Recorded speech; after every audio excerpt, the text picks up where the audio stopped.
빌립보 교회는 참으로 아름다운 교회였습니다.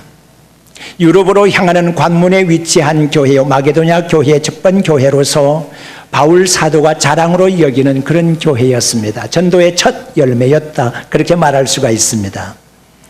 빌립보 교회는 처음에서부터 끝까지 바울의 선교 역사에 함께 참여했던 교회입니다. 힘들고 어려울 때에도 늘 함께 했던 교회였습니다. 그리하여 바울 사도는 빌립보 교회를 나의 자랑이고 나의 면류관인 사랑하는 자들이라고 그렇게 교회를 칭찬하고 있습니다. 만약에 하나님 앞에 가서 바울 사도가 칭찬받을 것이 있고 자랑할 거리가 있고 면류관 상급 받을 것이 있다고 하면 바로 빌립보 교회 때문이라고 할 정도로 빌립보 교회를 극찬을 했던 교회입니다. 그런데 빌립보 교회가 전혀 흠이 없다는 것이 아닙니다. 빌립보 교회가 옥의 티처럼 한 가지 잘못된 것이 있었습니다. 그것은 밖으로 드러나서 보여지는 것이 아니라 속에 있는 것입니다. 속에 골마 터져 있는 것이 있습니다. 속으로서의 갈등과 알력과 다툼이 있었습니다. 그것으로 인해서 고통스러운 교회였습니다. 바울 사도는 지금 감옥 속에서 그 빌립보 교회를 향해서 하나가 되라고 충고하고 권면하고 있습니다.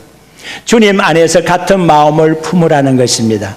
뜻을 같이 하라는 것입니다. 사랑을 같이 나누라고 하는 것입니다. 마음을 함께 하여서 하나가 되라고 하는 것입니다. 자, 사람이 하나가 된다는 것은 참으로 어렵습니다. 전혀 다른 사람이 하나가 되기가 불가능한 이유가 무엇일까요? 그것은 제각기 다른 과거가 있고 역사가 있고 이력이 있기 때문이라고 말할 수가 있겠습니다. 자란 배경이 다릅니다. 그렇기 때문에 가치관이 다르고 생사관이 다르고 인생관이 다르고 미래관이 다릅니다. 생활이 다르고 습관이 다릅니다. 말이 다릅니다. 행동이 다릅니다. 모든 문화가 차이가 있습니다. 그러니까 다른 두 사람이 하나가 된다고 하는 것은 불가능하다, 그렇게 말할 수가 있습니다. 그런데 바울 사도는 하나가 되라고 권면하고 있는데 하나가 될 수 있다면 무엇으로 하나가 될 수 있겠습니까? 그것은 바로 주님 안에 있을 때입니다. 그래서 주님 안에서 하나가 되라, 그렇게 권면하고 있는 것입니다. 빌립보 교회가 하나 되지 못하는 이유 중에 하나가 무엇일까요? 그것은 빌립보 4장 2절에 언급을 하고 있습니다. 내가 유오디아를 권하고 순두개를 권하노니 주 안에서 같은 마음을 품으라고 말하고 있습니다. 빌립보 교회 안에 유명한 두 여인이 있었습니다. 그 여인은 유오디아라는 여인과 순두개라고 하는 여인입니다. 교회가 문제가 생긴다고 하면 열심 없는 사람 때문에 문제가 아니라 열심 있는 사람 때문에 문제가 발생될 소지가 대단히 많이 있습니다. 빌립보 교회 안에는 양대 산맥이 형성이 되어 있었는데 가장 앞에 유오디아라고 하는 여인과 순두개라는 여인이, 두 여인이 서 있었습니다. 그리고 교인들이 두 줄로 서 있었습니다. 이쪽 편에 있는 성도들은 다른 편에 있는 성도들을 보기 싫어했습니다. 그리하여 그 두 파벌 중에서는 가운데 큰 골짜기가 있어서 이쪽에서 저쪽으로 갈 수도 없고 쳐다보지도 않고 저쪽에서 이쪽도 쳐다보지도 않고 가볼 일이 없는 그런 두 파벌이 생겼다는 것입니다. 바울 사도는 그것으로 인해서 교회가 힘이 양분되고 역량을 발휘하지 못하고 있음을 지적하고 있습니다. 믿음의 성도 여러분, 교회에서 행하는 일은 영적인 일입니다. 이 영적인 일을 하기 위해서는, 감당하기 위해서는 모두 다의 힘이 하나로 뭉쳐져야 되는 줄로 믿습니다. 하나 되지 못하면 주의 일을 감당할 수가 없습니다. 열심히 전도하는 일은 하나님의 나라를 확장하는 일이요, 마귀 사탄과 전투를 하는 일입니다. 하나님의 나라를 확장하는, 전도하는 사역에 있어서 마음이 하나 되지 못하고 마음이 분열이 되게 되면 그 영적 일을 성공적으로 감당할 수가 없습니다. 우리가 봉사를 하고 희생하는 일도 마찬가지입니다. 하나님으로부터 은혜를 받았으니까 은혜를 나누어 주고 공급해 주는 입장에서 우리가 봉사를 할 수가 있는 것입니다. 힘도 나누고 재능도 나누면서 그렇게 살아가는 것이죠. 그건 역시 하나님이 주신 은혜를 나눈다는 차원에 있어서 그건 역시 서로 나누는 봉사의 힘이 하나가 될 때에 그것이 가능한 것입니다. 영적 힘을 하나가 되지 못하게 하는 것은 사탄의 역사라고 말할 수밖에 없는 것입니다. 교회는 어떤 일이 있어도 나누어져서는 안 된다, 그렇게 말할 수가 있습니다. 그런데 빌립보 교회는 나누어짐이 있었습니다. 그것으로 말미암아서 교회가 마땅히 가져야 할 덕목이 있는데 기쁨인데 기쁨이 사라지는 것입니다. 분열이 되고 분쟁이 있으니까 교회 안에서 서로 만나도 반갑지가 않습니다. 서로 만나면 반가운 인사가 오고 가야 되고 덕담이 오고 가야 되고 미덕이 서로 나누어져야 되는 거 아니겠습니까? 샬롬이 서로 공존해야 되는 거 아니겠습니까? 그런데 서로 만나서 얼굴을 붉히면서 보기 싫은 사람이 있게 되니까 기쁨이 자연적으로 사라지게 되는 것입니다. 자, 그러면 이 기쁨을 다시 회복하기 위해서 무엇이 필요한 것입니까? 기쁨을 회복하는 데 있어서 바울 사도가 한 가지 처방을 내린 것이 있습니다. 그것이 뭔가 하면 겸손이라고 하는 것입니다. 겸손이 낮추어지지 아니하면, 남을 나보다 낮게 여기지 아니하면, 겸손함으로 서로 돌아보지 아니하면 우리에게는 기쁨이 있을 수가 없습니다. 4절에 기쁨을 충만하게 하라고 하면서 그 앞에 나오는 말씀들을 정리해 보게 되면 우리가 겸손을 취할 수 있는 방법이 나와 있음을 알게 됩니다. 제일 먼저 첫째 중요한 게 뭔가 하면, 모든 일, 아무 일이든지 다툼이나 허용으로 하지 말라고 하는 단서가 붙어 있습니다. 믿음의 성도 여러분, 우리가 하나님의 일을 하는데 다툼이나 허용으로 하여야 되겠습니까? 그렇게 할 수 있다고 생각하십니까? 우리가 고개를 가로저을 것입니다. 그런데 제가 말씀드리는 상황을 잘 들어보게 되면 현재 우리 교회와 여러분들 가운데 있는 상황이 이렇지 않은가라고 동감을 표시할 가능성이 많이 있을 것입니다. 잘 새겨서 들어보십시오. 다툼이라고 하는 것이 왜 생기는 것입니까? 자기 중심으로 살려는 사람이 있기 때문에 다툼이 생기는 것입니다. 다른 데는 모르지만은 적어도 교회 안에서 자기 잘났다는 사람이 없으면 왜 다툼이 일어나겠습니까? 자기 중심으로 산다는 사람, 자기의 주장을 내세우는 사람, 자기 뜻을 세우려고 하는 사람, 자기 고집을 세우려고 하는 사람 때문에 다툼이 생기는 겁니다. 하나님의 뜻대로 살려고 하고 하나님의 말씀대로 살려고 하면 왜 다툼이 생기는 것입니까? 다툼이라는 것은 이기심에서 생기는 것이고, 다툼이라는 것은 개인주의에서 발상되는 것입니다. 그렇기 때문에 다툼의 근저에는 겸손이라는 것은 자리 잡을 수가 없다, 이렇게 말할 수가 있습니다. 허영이라고 하는 것은 헛된 영광을 말하는 거 아니겠습니까? 하나님의 영광을 위해서 분유하고 하나님의 영광을 위해서 다투는 일이라면 얼마나 좋겠습니까? 그런데 안타까운 것은 많은 사람들이 명예심으로, 공명심으로 자기의 영광을 생각하기 때문에 거기에서는 참된 평화와 참된 기쁨이 자리 잡을 수가 없다고 하는 것입니다. 그런데 이 다툼이라는 것을 근본적으로 찾아가 보게 되면 원인이 그렇게 심각한 것이 아닙니다. 심각하지도 않는데 그것 때문에 다투고 그것 때문에 교회를 떠나게 되는 사람들도 없지 않아 있게 된다는 것입니다. 자, 오늘 이 본문의 말씀에 다툼과 허용이란 말 앞에 아무 일에든지라고 하는 말이 붙어 있습니다. 이 말이 아주 요상합니다. 아무 일에든지 다툼이나 허용. 자, 그러면 어떤 일이든지라고 하는 표현이 되는 것인데 아무 일이든지라는 것이니까 1장 17절의 말씀을 우리가 읽지는 않았습니다만 앞으로 넘어가서 보게 되면 이런 말씀이 있습니다. 바울이 감옥에 들어갔습니다. 바울이 이런 말을 하고 있습니다. 나의 매임에 괴로움을 더하게 할 줄로 알고 순진하지 않게 다툼으로 그리스도를 전하는도다 라고 하는 말씀에 기록되어 있습니다. 이게 무슨 말씀입니까? 지금 주의 종이 감옥에 갇혔습니다. 그런데 평상시에 주의 종에 대해서 나쁜 마음을 가지고 있었던 사람들이 있었습니다. 바울 사도가 함께하는 사람들과 복음을 전할 때에는 그 노선에 서지 않았습니다. 복음을 함께 전하지 않았습니다. 복음을 전하는 일에 전혀 참여하지 않았습니다. 옆에서 걸리기만 했습니다. 공격만 했습니다. 그렇게 했던 사람들이 바울이 감옥에 가두어지니까 이때다 하면서 바울을 대신해서 주의 복음을 전하는 사람들이 있었는데 그 사람들은 순수하지 못하게 다툼으로 그리스도의 복음을 전했다고 하는 것입니다. 이게 무슨 말씀입니까? 그리스도의 복음을 전하는 일이 얼마나 선하고 아름다운 일입니까? 영적 전투의 가장 중요한 일이 복음을 전하는 일 아니겠습니까? 그런데 이 선하고 아름다운 일을 다툼으로 행하였다고 하는 것입니다. 빌립보 1장 17절의 다툼이라는 단어와 오늘 이 본문의 말씀에 빌립보 2장 3절의 다툼이라는 용어가 똑같은 단어로 사용이 되어 있다고 하는 점입니다. 그러니까 다툼으로 하지 말라고 하는 주의 말씀을 우리가 명심해서 귀담아 들을 필요가 있습니다. 믿음의 성도 여러분, 대단한 문제를 가지고 교회 안에서 다투는다고 하면은 그것이 이해가 될 수 있겠죠. 그런데 그 다툼의 이유를 쫓아 추적을 해보게 되면 별것 아닌 것 가지고 다투더라고 하는 얘기입니다. 이렇게 해서 교회가 분열이 되고 교회를 떠나는 사람이 있다고 하면 떠나는 사람은 어떤 사람인가 여러분들은 가히 짐작될 수 있지 않겠습니까? 한번 생각해 보십시오. 간혹 우리 중에 어떤 사람들은 이렇게 말합니다.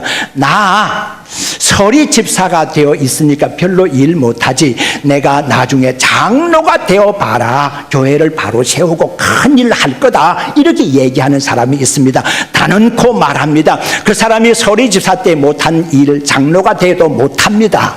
명심하시기를 바랍니다. 하려면은 지금 해야 합니다. 지금 주의 일을 하는 것입니다. 우리가 겸손하게 주의 일을 못하면 주의 몸된 교회를 바르게 세울 수가 없습니다. 다투는 사람이나 허영으로 하는 사람들은 자기의 목적, 자기가 원하는 것을 세우려고 하기 때문에 다툼을 일으키는 것이고 또한 허영심, 공명심을 따라가는 것입니다. 믿음의 성도 여러분, 자기 중심으로 살지 마시고 하나님 중심으로 사시기를 바랍니다. 자기를 죽이고 겸손하게 사시기를 바랍니다. 그럴 때에 기쁨이 회복될 수 있다는 것입니다. 바울 사도는 그리스도 안에서 기쁨을 빌립보서에서 강조하고 있습니다만은 터무니없는 기쁨을 말하는 것이 아닙니다. 개그 같은 기쁨을 말하는 것이 아닙니다. 그냥 무작정 웃자는 것이 아닙니다. 그 기쁨은 어디서 생기는 것인가 하면 크리스찬의 겸손에서부터 기쁨이 생긴다고 하는 것입니다. 믿음의 성도 여러분, 기쁨을 회복하기 위해서는 참으로 겸손하게 사시기를 바랍니다. 두 번째는 남을 나보다 낮게 여기라, 그렇게 말씀하고 있습니다. 여기 남을 나보다 낮게 여기는 점에 있어서는 자기 비하가 필요한데 자기 비하에는 두 가지 관점이 있다고 생각이 됩니다. 먼저 첫째는 온유한 마음으로 자기를 비하하는 것입니다. 이것은 대표적으로 예수 그리스도의 비하가 바로 그런 것입니다. 우리가 4절까지 읽었습니다만 5절 말씀까지 보면서는 5절 말씀부터 보면은 예수 그리스도의 너희가 이 마음을 품으라고 예수 그리스도의 마음이니 그는 하나님과 같은 본체지만은 같은 것으로 여김을 받지 아니하시고 자기를 버려서 사람의 종의 형체를 사람의 몸을 가지고 오사 우리를 위해서 십자가에 박혀 돌아가셨다고 하는 것이 그 다음의 말씀에 이어지는 것입니다. 자기를 낮추었다, 종의 형체를 가졌다는 것이 이것이 예수님의 비하입니다. 우리 예수님께서 아무 힘이 없어서 십자가에 달려 돌아가신 것이 아닙니다. 우리 예수님은 천하 만물을 다 소유하시고 모든 것 전지전능하신 우리 하나님의 아들이십니다. 그런 관점에서 우리 예수님은 모든 것 다 할 수가 있지만 우리 예수님께서는 12영 이상 되는 하늘 군사를 끌어내려서 반대하고 예수님께 고통을 주는 세력들을 다 말살시킬 수가 있지만 그렇게 하지 아니하고 아무 소리 없이 십자가에 못 박힌 이유가 무엇입니까? 자기를 낮추어서 종의 형체를 가져서 사람들을 구원하기 위해서 구속 역사를 일으키기 위해서 우리 예수님의 힘을 다 죽인 것 아니겠습니까? 모세도 마찬가지입니다. 모세도 자기 비하에 으뜸인 사람이었는데 민수기 12장 3절의 말씀 보면 온유하기로서는 모세를 당할 사람이 없다고 그랬습니다. 지상에 있는 어떤 사람도 온유함에 있어서는 모세를 뛰어넘지 못한다고 그랬습니다. 모세는 어떤 사람입니까? 하나님과 대면에서 아는 사람이었습니다. 하나님과 대화를 나누는 사람이었습니다. 모세가 하는 기도는 하나님께서 즉각 들어 응답해 주셨습니다. 그러니까 모세가 반대되고 자기가 싫은 사람에 대해서 하나님께 부탁을 드려서 금방 무슨 벌을 내릴 수 있겠습니다마는 모세는 그렇게 하지 않았습니다. 모세가 재혼을 했습니다. 물론 자기 아내를 두고서 재혼한 것은 아니었겠지요. 그리고 이스라엘 여자를 취하지 않은 것이 좋지 않게 여겨졌는지 모르지만은 자기 형님 되는 아론이 그리고 누이 되는 미리암이 공격을 했습니다. 그렇지만 모세는 아무 말 하지 않았습니다. 할 말이 없어서 안 한 것이 아닙니다. 힘이 없어서 안 한 것이 아닙니다. 모세도 할 말이 많이 있었고 그리고 힘이 있는 사람이었지만 모세는 한마디 하지 않았습니다. 너무너무 답답해서 하나님께서 모세를 대신해서 그들을 벌 줄 정도로서의 모세는 온유한 사람이었습니다. 자기를 죽이는 사람이었습니다. 힘이 있고 용기가 있지만 그것을 낮추었다고 하는 것입니다. 그런 점에서 온유한 것이 진실한 겸손함의 내용이라고 볼 수가 있습니다. 아이고 그래 너 잘났다 나는 못났다 이렇게 해서 열등감을 가지는 그런 자기 비하가 아닙니다. 남을 나보다 낮게 여겼다고 하실 때는 온유한 마음으로 남을 높여주는 것을 말하는 것입니다.